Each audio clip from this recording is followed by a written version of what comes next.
Ladies and gentlemen, boys and girls, today I want to talk about keeping the old girl lubed. Well, it's not what you're thinking. Here's my 1956 Bridgeport milling machine. Back in the day, the Bridgeports came with grease zerks instead of Bijur one-shot oiling systems. And from what I heard, even when they came out with the Bijur oiling systems, they were quite a bit an option on the Bridgeports. So today I'd like to talk about lubing your Bridgeport. I also have a 1966 Bridgeport, and that has a Bijur centralized oiling system, or a one-shot oil lube as they might call it. Now, there's some discussion and some argument over what you're supposed to lube your Bridgeport with. Some people say that you should put grease in there. And apparently, in one of the older Bridgeport manuals, it did say, put grease into your oil zerks.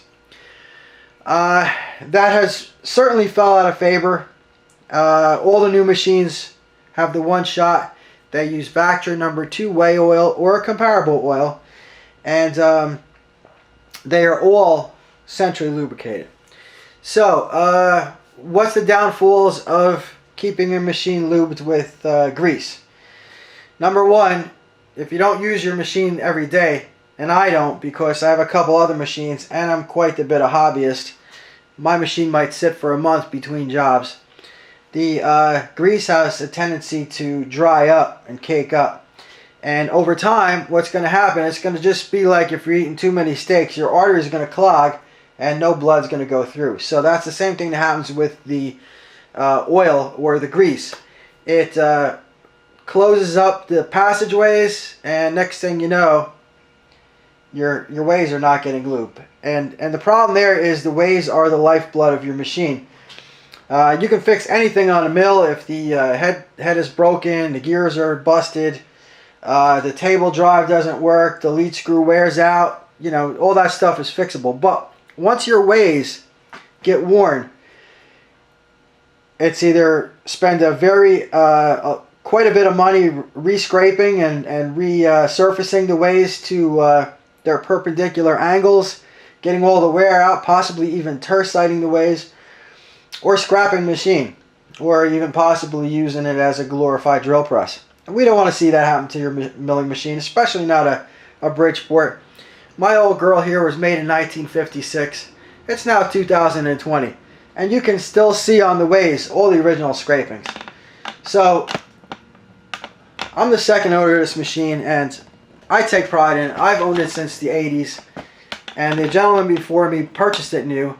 And he owned it, it lived in his basement for quite a number of years. And so you can kind of see that all the ways are still there. And also, while we're at this angle, let me cut the camera into a different position here, and let me show you what I intend to lube my old girl up with.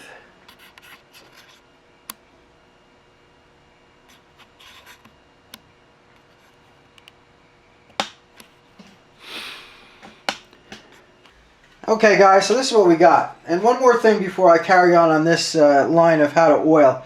I would just like to say that I've taken my Bridgeport apart a couple times since I've bought it. Now, as I stated, I purchased the machine in the 80s, and when I got it, I didn't know anything about milling machines, and I didn't really pay any attention to the oil. And what had happened was, I actually got myself a peristaltic pump, and I kind of ran not compression fittings, but I kind of ran those John Guest fittings, and I put I think it was plastic pipe, some kind of plastic pipe or PVC pipe, and I made a little block with fittings, and I ran oil that way. And to tell you the truth, I don't think that worked really well, and because I did not put any metering blocks in any, or restrictors in any of the pipes. So I'm sure oil was going more to one spot than the other.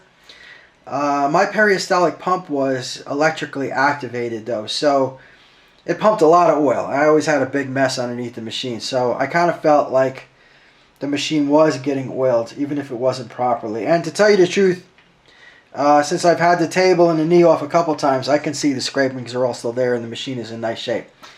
But coming back to this is what I purchased, and I'm probably on my 6th one by now. I'm grabbing them from H&W machine. I'm in no way getting reimbursed for this, or this is not an ad. This is just where I found them, and so I just keep buying them. And they're not cheap. I probably spent $30, $40 each. I can't remember what it was. But I usually buy 2 at a time, and they work for a while. And what happens is there's an inner seal here. So you take the lid off, and you pull this out, and then you pour your oil in there. And then once you get the oil in there, you fill it up maybe halfway, and then you put this kind of a rubberized seal in there, and it keeps it kind of from leaking. And after a while, this doesn't dry up, but it gets hard. I guess maybe from the fact that you have a petroleum product that's touching it, and it gets crappy, and then this thing will finally break off, and then it's shot, and you have to replace it. So for now, I'm using these. I was going to convert a grease gun. You can also convert a grease gun. You weld up the hole on the bottom, or braze it up, and then you could fill it up with the whey oil. You can only pump it while it's upside down, because it's obviously it's a kind of a gravity feed. There's no pickup tube, unless you were to go crazy and design something really, radical. But I hope eventually I will be able to convert this to one shop when I get some of my other projects in the shop cleaned up. One thing I might say about this mill, which is kind of a pain, is there's actually the way to oil the nut. In a one-shot system, there's a couple of tubes that go to the nut that oil the nut. On this, there isn't any, so I have to actually pull the vise off. I have to move the x-axis to a certain spot, and there's a marking on the knee that tells you when the oil hole in the nut is lined up with the X travel. So that's something you have to consider too. I'm gonna move this camera around a little bit, and I'll show you that where you can actually see it on the knee. But then we'll get to the actual oiling process.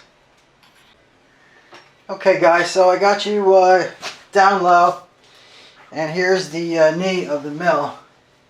And what I want to show you, and it's kind of hidden by my whey covers. I don't know if you guys can see that or not.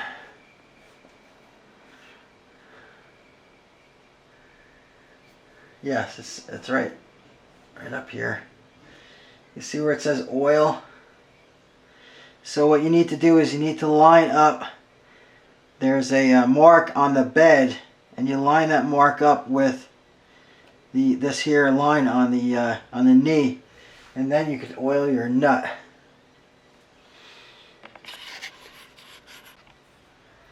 Okay guys, so now let's talk about where you're supposed to oil this Bridgeport. So your basic components of the Bridgeport in this area is your table, and this not so wide part here, but goes across. This is called the saddle. The table sits on the saddle sits on the knee. So you want to take your pump oiler, and I filled it up with some whey oil, and you just want to stick it on there, and you want to pump it a few times.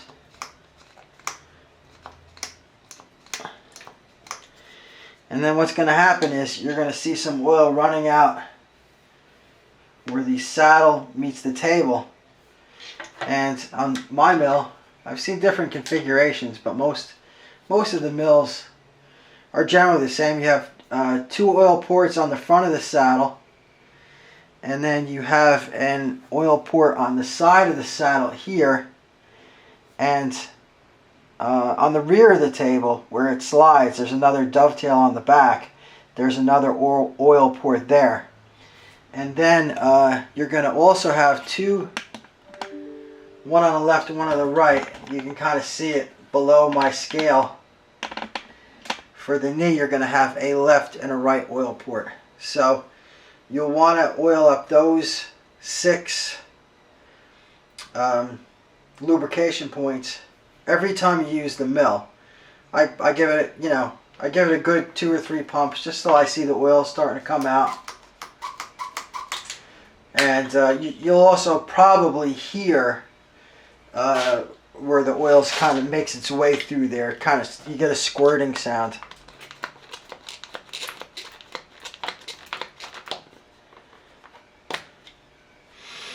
So very important to keep your mill oiled. And now, of course, if you have an older mill between 56 and the mid 60s, or you don't have the Bridgeport, you need to oil the nut on the table. Now, also, there's a couple oiling spots on the head. Let's go over those real fast.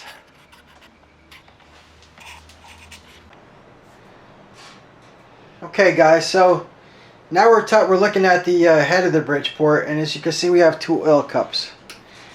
And this is called, I believe it's called the total loss lubrication system, because whatever you put in here just runs out.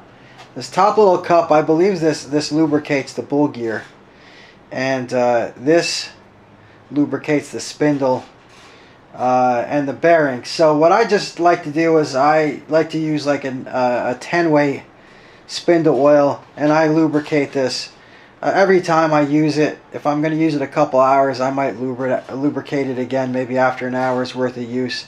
I don't go crazy.